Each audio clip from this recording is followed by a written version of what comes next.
महिमा कहे न जाए, जो कछु कहूँ तुमरी कृपा, मोते कछु न वसाय।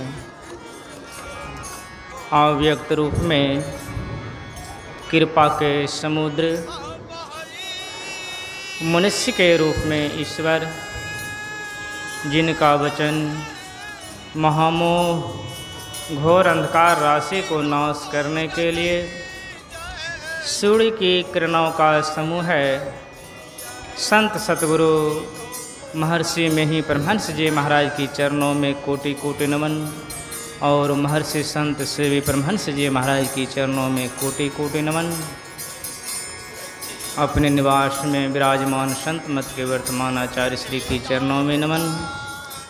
मंच पर पधारे हुए पूज्य बाबा विवेकानंद स्वामी जी महाराज, जो PhD डिलीट किए हुए हैं, उनकी चरणों में नमन। मंच पर पधारे हुए समस्त बाबा गणों के चरणों में नमन।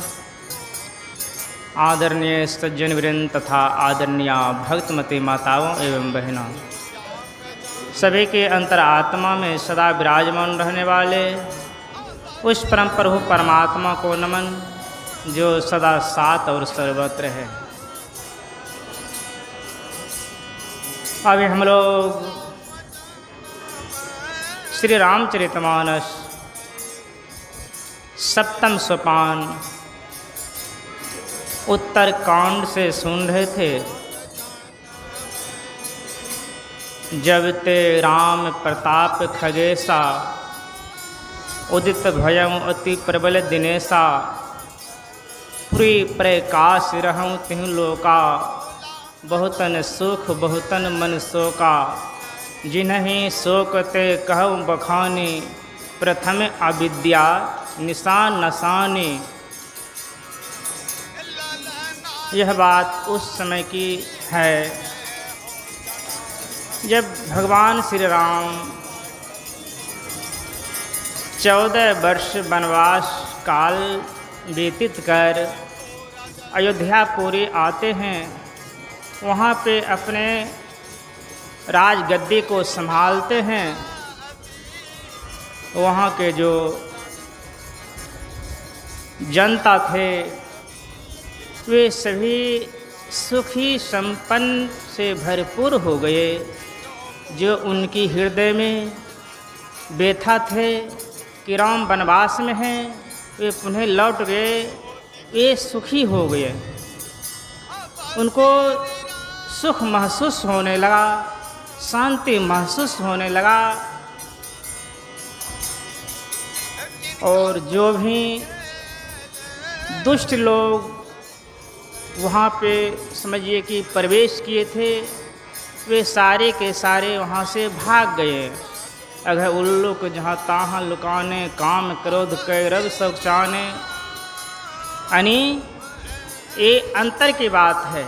लेकिन उस समय में भी जो भी उनके राज में जहाँ भी दानव था, जब पुनः राम भगवान आते हैं तो सभी कोई उनकी राज से भाग जाते हैं, चले जाते हैं।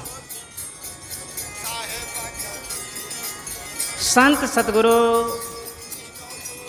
महर्षि में ही परमहंस जी महाराज इसको साधना पे उतारते हैं।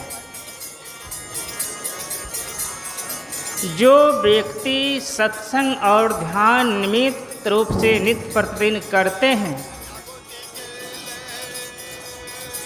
उनके हृदय में अंतर में प्रकाश होता है।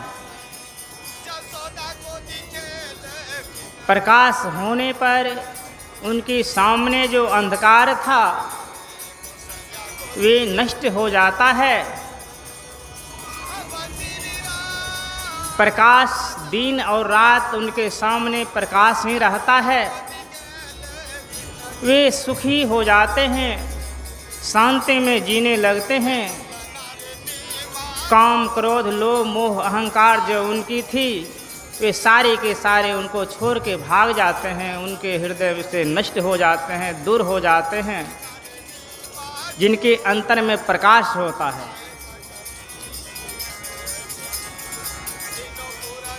हम मानव जितने हैं सभी उस प्रकाश को पाने के अधिकारी हैं, लेकिन जब तक गुरु से जाके ज्ञान नहीं लेते हैं, सत्संग और ध्यान नहीं करते हैं, तो उनको प्रकाश नहीं होता है। दुर्लभो विषय त्यागो दुर्लभो तत्व दर्शनम दुर्लभा सहजा अवस्था सतगुरु करुणा बिना। सतगुरु की दया के बिना विषय त्याग दुर्लभ है, तत्व दर्शन दुर्लभ है, सहजा अवस्था यानी समाधि की अवस्था दुर्लभ है। जब हम संत सतगुरु से जाके दीक्षा लेते हैं, ध्यान करते हैं, सत्संग करते हैं, तब सतगुरु महाराज वे दया करते हैं, हमारे ऊपर दया की बारिश करते हैं और हमसे विषय त्याग दुर्लभ हो जाता है, तत्व दर्शन की प्राप्ति होती है, समाधि की अवस्था प्राप्ति होती है। लेकिन उसके लिए हमें सत्संग और ध्यान की आवश्यकता है, गुरु की आवश्यकता है।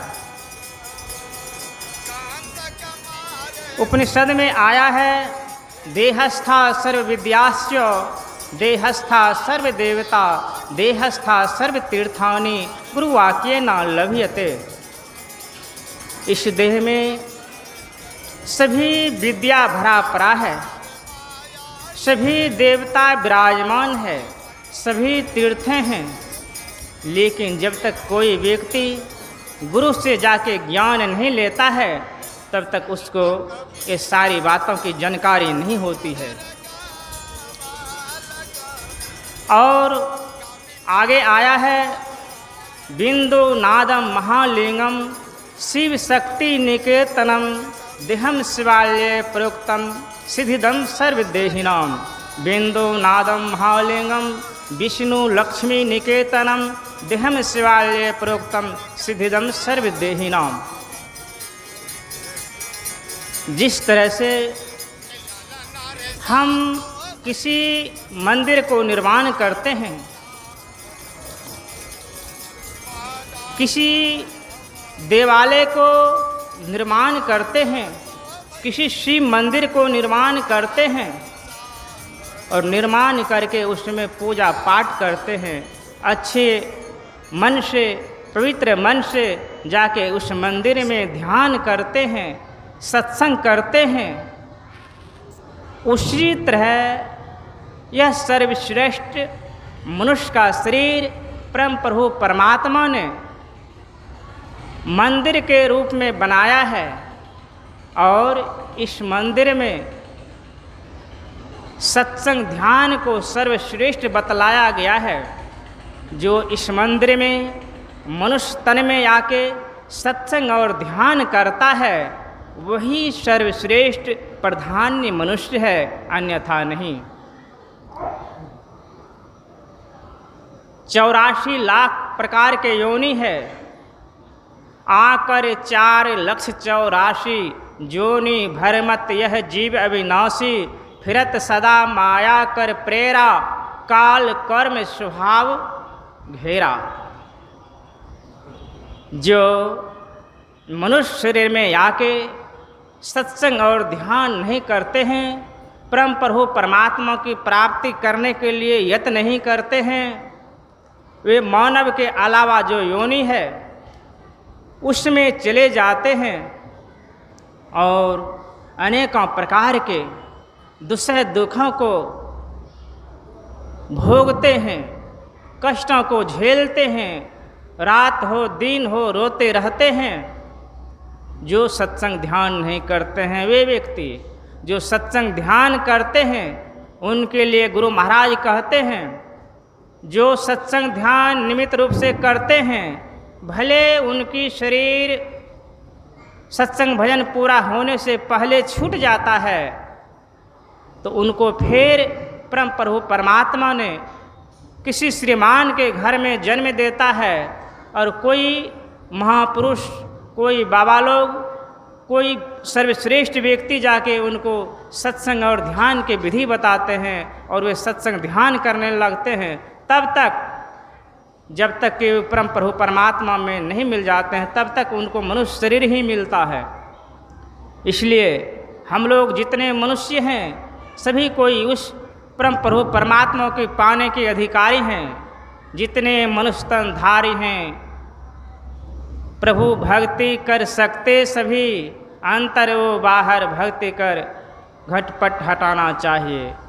उस परम प्रभु परमात्मा को पाने के लिए सभी अधिकारी हैं। इसलिए हम लोग घर में रहें या वन में रहें, खेती करें या व्यापारी करें, यानी शुभ कार्य को करते हुए सत्संग और ध्यान करेंगे, तब हमारा इहलोक और परलोक दोनों जगह हम सुखी और शांति से रहेंगे। यही हमारा पुण्य कर्तव्य है। इसी को हम करने के लिए संसार में मनुष्य के शरीर में आए हैं और हम करते रहेंगे, तब हमारा जीवन सफल होगा। विशेष रूप से पूज्य बाबा गणों से सुनेंगे। श्री सतगुरु महाराज की जय।